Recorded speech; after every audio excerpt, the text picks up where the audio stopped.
The grand medical chamber of the Imperial Palace gleamed with cold, metallic surfaces and floating holographic displays.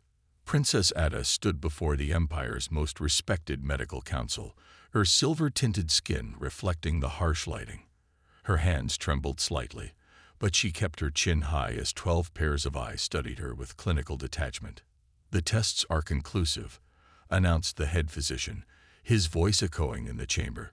"Princess Ada's reproductive system shows no signs of viable egg production. She is, by all measures, infertile." The words hit her like physical blows. Ada had known something was wrong when the regular fertility screenings had taken longer than usual, but she hadn't expected this. In the Stellar Empire, where bloodlines determined everything, being infertile was worse than death. The news spread through the palace faster than light speed. Servants who once bowed deep now barely nodded. Guards who used to stand straight at her approach now seemed to look through her. Even her own father, Emperor of 1,000 systems, couldn't meet her eyes during the evening meal. 3 days later, the High Council convened. Ada stood in the center of the circular chamber, surrounded by 30 of the most powerful beings in the Empire. Their blue-tinted robes rustled as they shifted in their seats, whispering among themselves. "The law is clear," spoke Councillor Thorn, his voice carrying no emotion. "And Heir must be fertile to maintain the purity of the imperial bloodline. Princess Ada can no longer serve as the future empress." Another councillor, older and slightly kinder, added, "We must consider alternatives that maintain our diplomatic relations while adhering to tradition." Ada listened as they discussed her fate, as if she were a piece of furniture to be relocated. Her heart pounded, but years of royal training kept her face neutral. Inside, she wanted to scream, to tell them she was more than just a vessel for continuing the bloodline. "Earth," said a third counselor, and the chamber fell silent. "The humans have been requesting closer diplomatic ties. They are a young species, but their advancement rate is remarkable. A royal gift would secure their loyalty." The suggestion spread through the chamber like wildfire. Heads nodded, voices murmured in agreement. Ada felt her stomach twist. Earth, the planet of primitives who had only achieved spaceflight a century ago. The humans who still lived such short, passionate lives. The Emperor, who had been silent until now, raised his hand.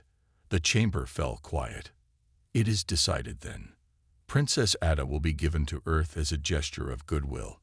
Their government will be informed that they are receiving a great honor, a princess of the blood to strengthen our alliance." No one asked for Ada's opinion. No one looked at the way her fingers dug into her palms or how her shoulders stiffened. She was no longer an heir, just a diplomatic token to be traded. The next week passed in a blur of preparations. Her royal apartments were packed up, though most of her possessions would remain in the palace. After all, living among humans meant adapting to their simpler way of life. Her personal eye was deactivated, her royal access codes revoked, and her name removed from the succession lists. On the day of her departure, Ada stood in her empty chambers one last time. The space that had been hers since birth now felt as alien as her destination. A soft chime announced the arrival of her escort.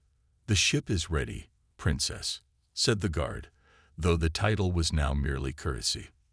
Ada took one last look at the crystal spires of the capital city through her window. Somewhere out there, Earth waited, a blue marble in space that would become her prison. Yet as she walked toward the transport ship, a tiny spark of something unexpected flickered in her chest.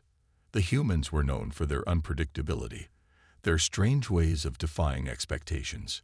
Perhaps, just perhaps, exile wouldn't be the end of her story but the beginning of something new. As the ship's doors closed behind her, Ada straightened her spine. She might be unwanted here, but she was still a princess. Whatever Earth held for her, she would face it with dignity, even if she had to find a new definition of what that meant. Commander James Reed stood at attention in Earth's orbital defense headquarters, studying the holographic display of the approaching alien vessel. The sleek, silver ship carried what the Stellar Empire called a diplomatic gift, their princess, sent to strengthen relations between the two species. "This isn't just a diplomatic mission," General Thompson said, pacing before the command staff. "The princess is being permanently transferred to Earth's custody. We need to handle this delicately." James nodded, understanding the weight of the responsibility. "Have they provided her medical requirements?" "Basic data only. They're remarkably tight-lipped about her personal details." The general handed him a datapad. "She'll be your responsibility, Commander. Your background in xenobiology makes you the best choice for this assignment." The landing bay buzzed with activity as the alien ship descended. Medical teams stood ready, security personnel lined the walls, and a small diplomatic contingent waited nervously. James checked his translator one last time as the ship's doors opened with a soft hiss. Princess Ada emerged, and James had to remind himself not to stare. Her silver skin seemed to shimmer under the bay's lights, and her movements were unusually graceful despite Earth's stronger gravity. 2 Empire guards flanked her, their expressions unreadable behind crystalline masks. "Welcome to Earth, Your Highness," James said, bowing slightly. "I'm Commander Reed, assigned to assist your transition." Ada's violet eyes studied him carefully. "Commander," she replied, her voice carrying an ethereal quality even through the translator. "I trust you've been briefed on my situation." Before James could respond, Ada stumbled, her knees buckling under Earth's gravity. He moved quickly, catching her before she fell. The Empire guards didn't move to help, maintaining their rigid posture. "Medical team," James called, but Ada waved them away. "I will adjust," she said firmly, though her breathing was labored. "It is merely temporary discomfort." The Empire guards departed without ceremony, leaving their princess behind as if she were forgotten cargo. James noticed how Ada's fingers trembled slightly as she watched their ship take off, but her face remained composed. In the medical wing, Earth's doctors conducted their initial examinations. James stayed nearby, monitoring the readings himself. Something wasn't adding up in the Empire's medical reports. "Your Highness," Dr. Martinez said, frowning at her scanner, "these readings suggest your reproductive system is different from what the Empire's reports indicate." Ada's head snapped up. "Different? How?" "We need more tests, but Earth's gravity might be affecting your body's systems in unexpected ways. The Empire's diagnosis of infertility might not be accurate under different environmental conditions." Hope flickered across Ada's face before she carefully masked it. "The Empire's physicians are never wrong, Doctor. Please don't suggest otherwise." Later that evening, James showed Ada to her quarters, a specially prepared apartment in the secure wing of the facility. She moved slowly, still adjusting to the gravity, but refused any help. "The air here," she said suddenly, pausing by a window that overlooked the city lights below. "It feels heavy." "Earth's atmosphere is denser than your homeworld's," James explained. "We can adjust the environmental controls in your quarters to make it more comfortable." "No," Ada said firmly. "I must adapt. I am here now, Commander Reed.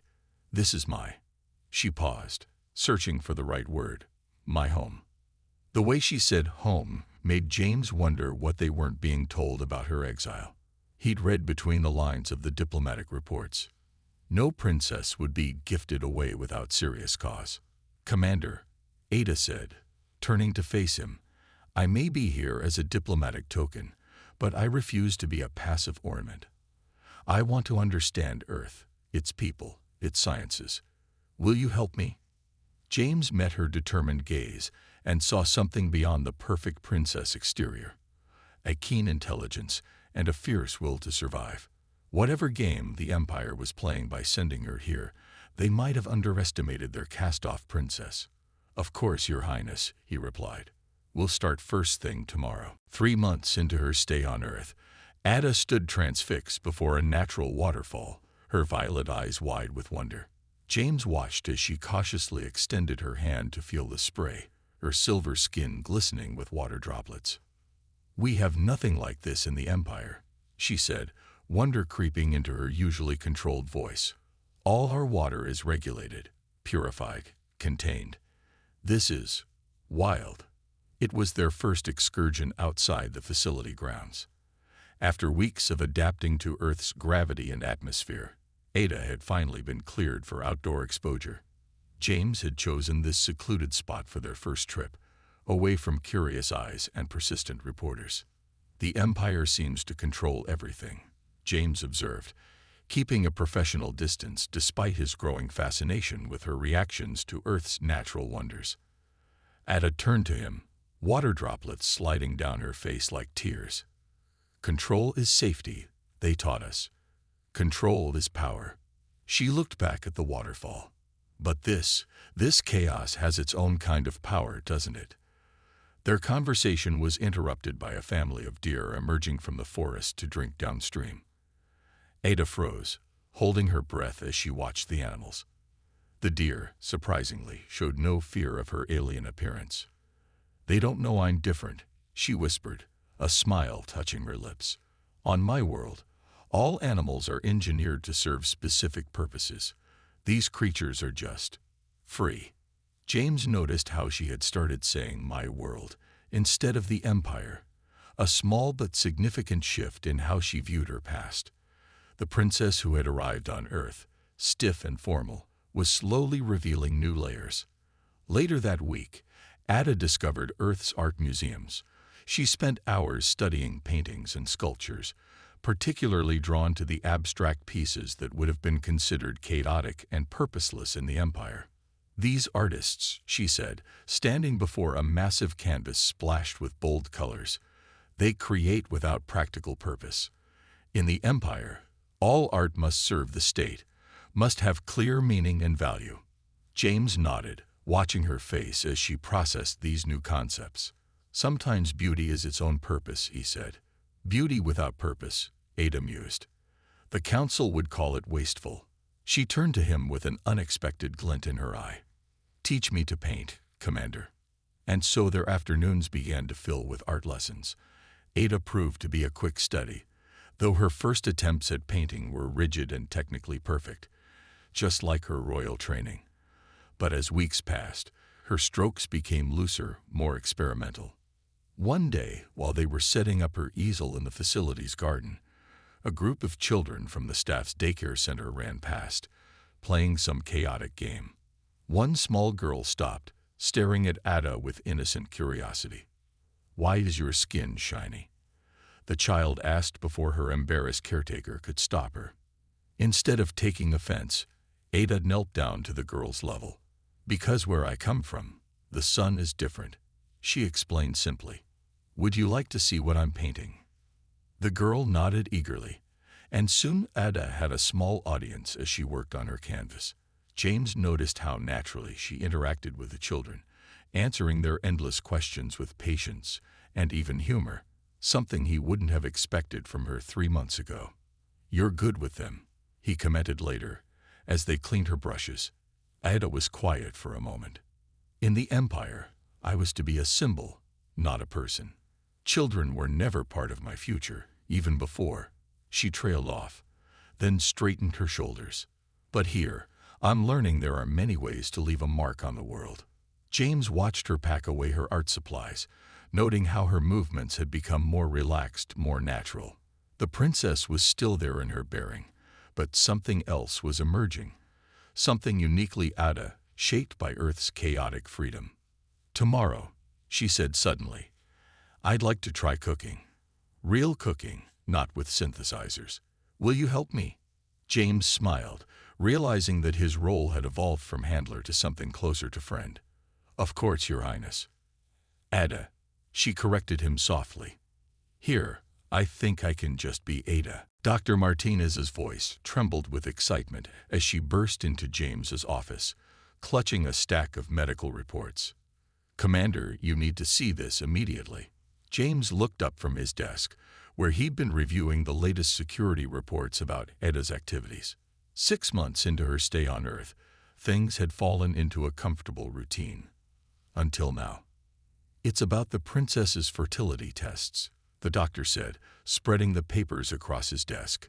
"We've been looking at it all wrong. All of us, even the Empire's doctors."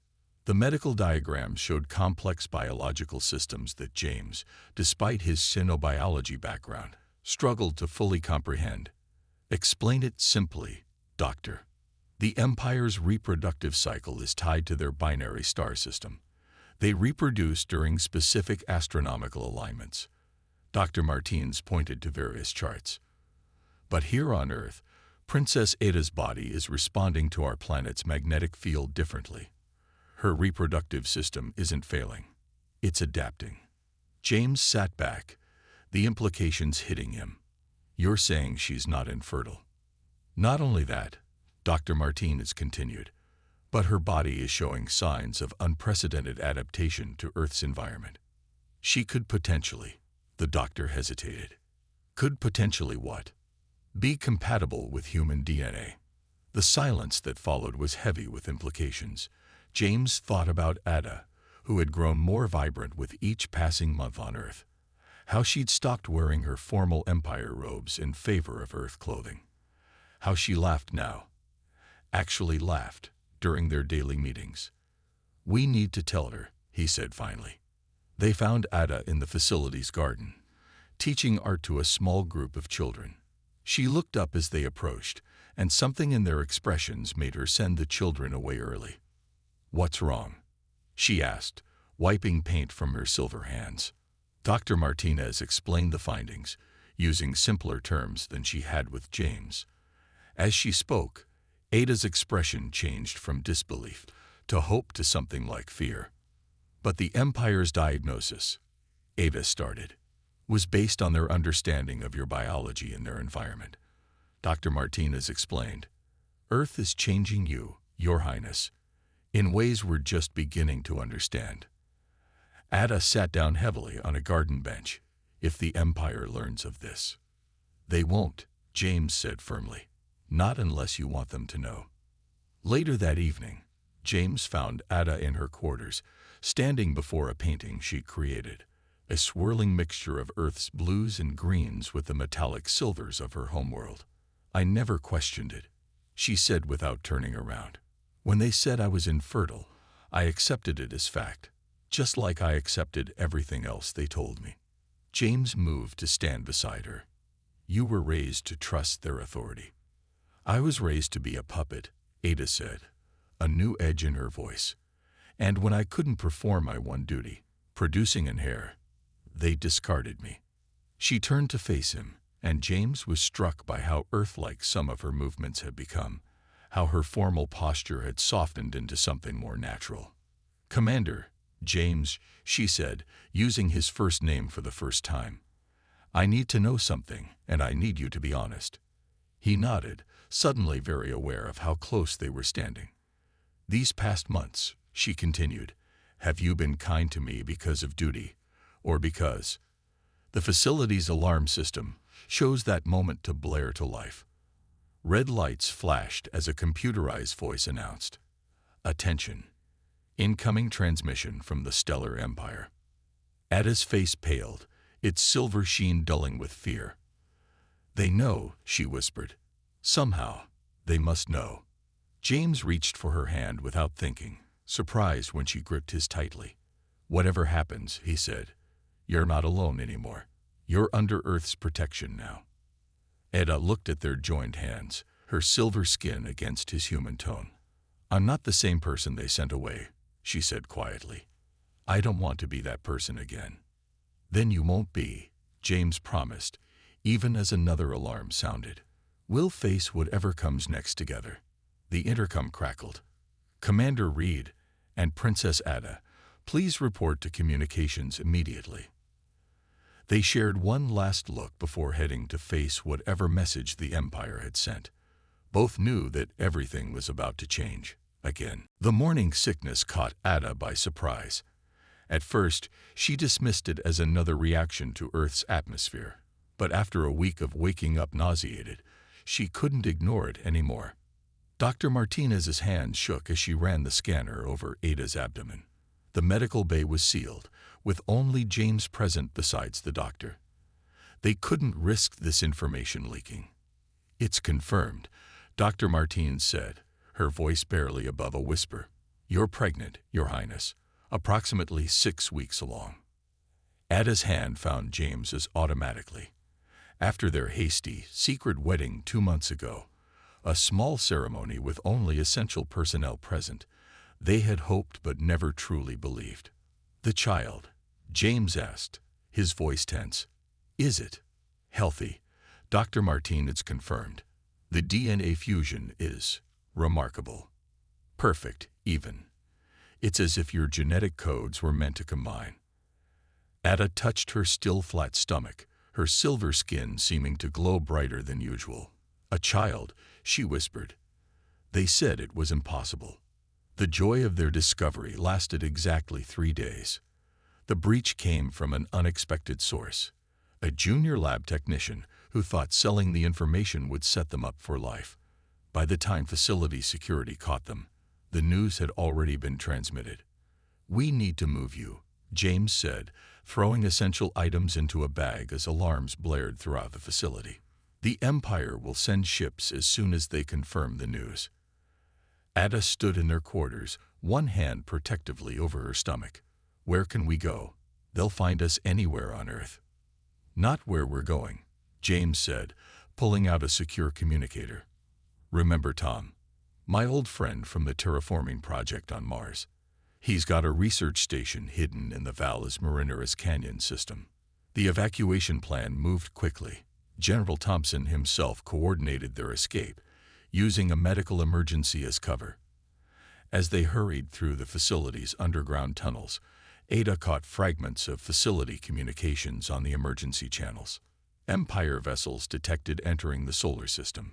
Diplomatic channels flooded with demands. Threat of military action. The small shuttle waited in a concealed hangar. As the ground crew made final preparations, Ada turned to Dr. Martinez, who had insisted on coming with them. The child, Ada said softly. Will it be safe during space travel? The doctor nodded. The artificial gravity will help.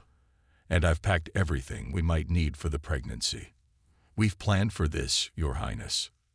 Ada, she corrected automatically. Just Ada now. The launch was kept deliberately low-key. Just another supply run to Mars as far as any observers were concerned. As Earth fell away below them, Ada watched through the viewport, her expression unreadable. Having second thoughts, James asked quietly. She shook her head, thinking about change. A princess of the Empire, married to a human, carrying an impossible child, fleeing to a red planet. She smiled slightly. My old tutors would have a fit. Their quiet moment was interrupted by the ship's eye. Multiple Empire vessels detected on long-range scanners. Their current trajectory suggests they are heading for Earth. James moved to the communication console, establishing a secure link to Earth Command. General Thompson's face appeared, looking grim. The Empire is demanding we hand over the princess, he reported. They're claiming genetic theft in violation of royal bloodline protocols. Genetic theft. Ada's voice cracked with unexpected laughter. I chose this. I chose James. I chose freedom. The general's expression softened slightly. We know, Your Highness. Earth stands by its own. We'll keep them busy while you get to safety. He looked at James. Take care of them, Commander. As the transmission ended, Ada felt the first flutter of movement in her womb. Too early to be the child, just her own body's changes, but it filled her with determination. We'll make it, she said, gripping James's hand. This child will be born free from the Empire's control, free to choose their own path. The ship accelerated toward Mars, leaving behind a brewing interstellar crisis. Somewhere ahead, hidden in red canyons under the rusty Martian sky, a new life waited to begin. James kissed her forehead gently. Together, he promised. Whatever comes next, we face it together. Ada nodded, watching the stars streak by. She was no longer just a discarded princess. She was a mother-to-be, a rebel, a pioneer. And for the first time in her life, she was exactly where she wanted to be. The Martian research station, buried deep within Valles Marineris, hummed with tense activity. 6 months had passed since Ada and James's arrival, and Ada's pregnancy was now clearly visible, her silver skin stretched over her growing belly. Through the station's reinforced windows, dust storms raged across the red planet's surface, providing natural cover from orbital scans. But even Mars' fierce weather couldn't hide them forever. The Empire has issued an ultimatum, Tom announced during their morning briefing. His years of running the secret research station showed in the tactical way he handled the crisis. They're threatening to blockade Earth unless you're returned within 10 standard days.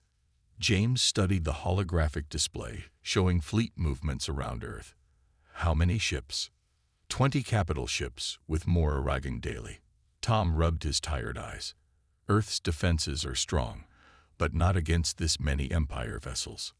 Ada, who had been quietly watching the tactical display, suddenly gripped her stomach. Dr. Martinez was at her side instantly. Just the baby kicking, Ada assured them, but her face showed concern. He's getting stronger. The doctor's scans confirmed it was a boy, a child who carried both human and Empire DNA in perfect harmony. A living proof that their species were more compatible than anyone had imagined. The Empire fears what this child represents, Ada said, resting her hand on her stomach. A future they can't control, change they didn't authorize. Their discussion was interrupted by an urgent transmission from Earth. General Thompson's hologram appeared, looking more worried than they'd ever seen him. "We've intercepted Empire communications," he reported. "They're not just after Ada anymore. They've learned of the child's existence. Their scientists are very interested." The implications hung heavy in the room. The Empire scientists were known for their ruthless pursuit of knowledge. "They want to study him," Ada said, her voice cold. "Like a specimen. Like they studied me when they declared me infertile." James moved protectively closer to her. "It won't happen. Earth won't give in to their demands." "No," General Thompson agreed, "but we're running out of options. The blockade is affecting global commerce. Some nations are pushing for negotiation." After the transmission ended, Ada stood by the window, watching the Martian storms. James joined her, remembering how she'd once stood similarly watching Earth's waterfalls. "I won't let them take our son," she said quietly. "I won't let him grow up in a cage of protocol and power games." "What are you thinking?" James asked, recognizing the determined look in her violet eyes. "I'm thinking it's time to stop hiding." She turned to face him. "I'm thinking it's time to remind the Empire why they made me Heir in the first place." Over the next few days, Ada worked with Tom's communication experts to prepare a message. When it was ready, they bypassed the Empire's ships, broadcasting directly to every world in the Empire using old emergency channels Ada still remembered from her royal training. The message showed Ada, her pregnancy visible, standing proud beside James. She spoke not as a disgraced princess, but as someone who had found her own power. "People of the Empire," she began, "I am Ada, daughter of stars, now citizen of Earth. The Empire told you I was flawed, infertile, unworthy. They lied. They feared what they couldn't control: change, growth, evolution." She gestured to her stomach. "This child represents not just my future, but a possible future for all our peoples. Will you let fear of change drive us to war, or will you dare to imagine something new?" As the message played across Empire worlds, something unexpected happened. People began asking questions. Why had their princess really been sent away? What else had the Council hidden?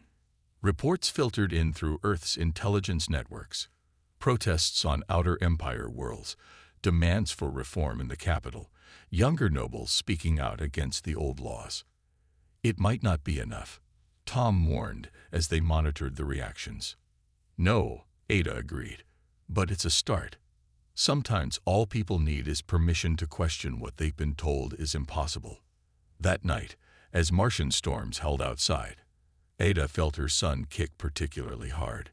She smiled, remembering how she'd once believed she'd never feel this. "Your mother is starting a revolution," she whispered to her unborn child. "But don't worry, It's not the first impossible thing I've done this year. The medical bay of the Martian Research Station blazed with activity as Ada's labor reached its final stages. Dr. Martins worked efficiently, monitoring both mother and child's vital signs on equipment specially modified for Ada's unique physiology. One more push, the doctor encouraged, while James held Ada's hand, her silver skin almost luminescent with effort. With a final surge of strength, Ada brought their son into the universe. The room fell silent for a moment before a strong cry filled the air. A sound that would change history. "He's perfect," Dr. Martins announced, her voice thick with emotion as she examined the child. 5 fingers, 5 toes, healthy lungs.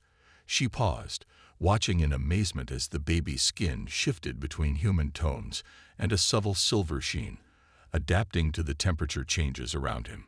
"Alexander," Ada whispered, touching her son's cheek as James carefully placed him in her arms. They had chosen the name together, ancient enough to satisfy Empire tradition, but firmly rooted in Earth's history. The baby opened his eyes, revealing irises that swirled with both his father's brown and his mother's violet. He looked up at his parents with an awareness that seemed beyond his few minutes of life. Their quiet family moment was interrupted by Tom's urgent voice over the intercom.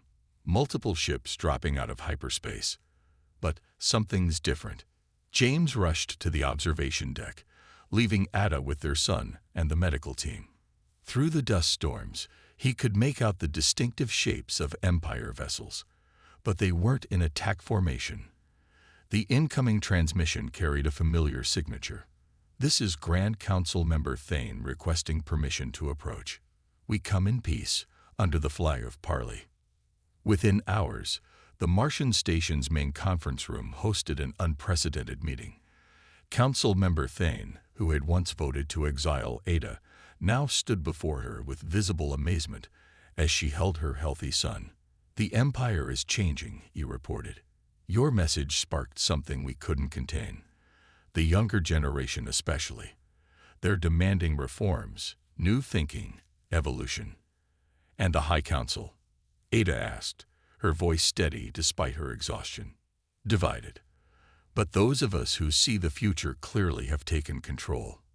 He paused, looking at Alexander. "This child, he proves everything we thought we knew about our limitations was wrong." James stepped forward. "What exactly are you proposing?" "A new accord," Thane replied.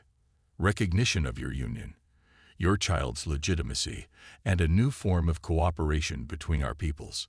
Earth has shown us that change doesn't mean destruction. It means growth." Alexander chose that moment to demonstrate his unique heritage, his skin shimmering with patterns of silver, and rose as he responded to the room's emotions. The sight made even the stoic council member smile. "He is remarkable," Thane admitted. "The perfect bridge between our worlds." The negotiations that followed lasted weeks, but the outcome was beyond what anyone had imagined. Earth and the Empire established new protocols for cultural exchange, scientific cooperation, and even marriage between their peoples. 1 month after Alexander's birth, Ada stood before representatives from both worlds. Her son in her arms, James at her side, she addressed the gathered assembly. "My son belongs to no single world, no single species. He is neither fully human nor fully Empire, and that is his strength. Through him, we see that our differences need not divide us. They can unite us, create something new and wonderful." As if understanding his role, Alexander reached out with tiny fingers that shifted between silver and rose, grasping at the light that streamed through the station's windows. The gathered diplomats watched in wonder as the child smiled, his dual-colored eyes bright with possibility. "The old laws said I was broken," Ada continued, her voice carrying the strength of her journey. "But sometimes what appears broken is simply taking a new form. My son is proof that the universe has more possibilities than we imagine, if we're brave enough to embrace them." As she finished speaking, James squeezed her hand, and Alexander made a sound that might have been a laugh. Together, they had rewritten what was possible, their family. Impossible by every law and prediction, had become a symbol of hope, a bridge between stars. In the years that followed, people would tell their story differently, some focusing on the politics, others on the science, many on the romance, but all agreed on one thing. It began with an unwanted princess who dared to define herself, and ended with a child who would forge a path between worlds. Alexander, first of his kind, reached for the stars with hands that shimmered silver and rose, while his parents watched with pride, knowing that sometimes the greatest revolutions begin not with wars, but with love.